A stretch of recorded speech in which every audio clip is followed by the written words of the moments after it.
Seattle released a new report. It shows a series of leadership failures during the Black Lives Matter riots back in 2020. Jason Rantz joins. He's our Seattle guy. OK, Jason, what else did the report show?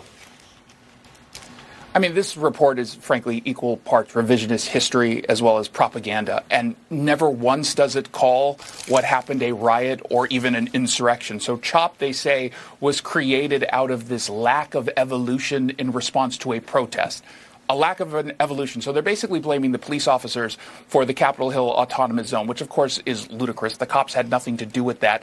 Again, this was an armed group of rally-goers who turned into protesters, who turned into insurrectionists. When you throw people out of a building, when you take control of an entire neighborhood, let's just call it what it is. There was also a part of this report that basically claimed that there were no armed checkpoints checking people's IDs as they were walking in and out. That's ludicrous. I've seen it. My colleagues at my radio station who are not conservative also saw it. So a lot of this is just nonsense. Yes, and by the way, it's written by an inspector general who is not a fan of cops. Oh, you might have known. One more for you, and I find this incredible. A new policy could mandate Seattle police officers to allow driving under the influence, a DUI suspect, to flee even if they're in a stolen car. Jason, I've got to make sure I got this right. I just got to make sure.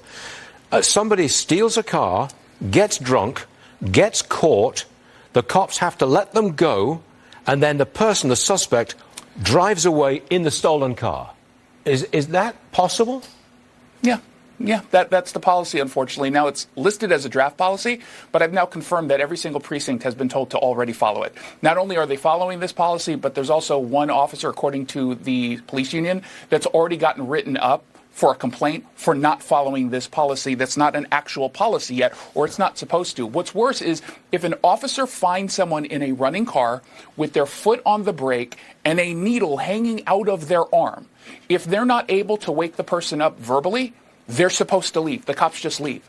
People will die as a result of this policy, and no one here is talking about it because they seem to think that this is normal. You look at a policy like this and you have a normal person's reaction, which is, well, this is insane, this is dangerous. That's exactly what it is, and media out here isn't calling it out. Wait, could you actually get caught for driving under the influence and then be allowed to keep driving a stolen car? That's flat out dangerous, apart from the moral and legal impact. If you drive away, yeah, if you drive away, you will not be chased by the Seattle Police Department. And remember, across the state, the only time you can, in fact, chase a suspect, for the most part, is if there's reasonable suspicion of DUI.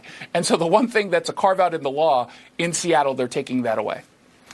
I hope a Republican wins the governorship of Washington State. That's all I can say. All right.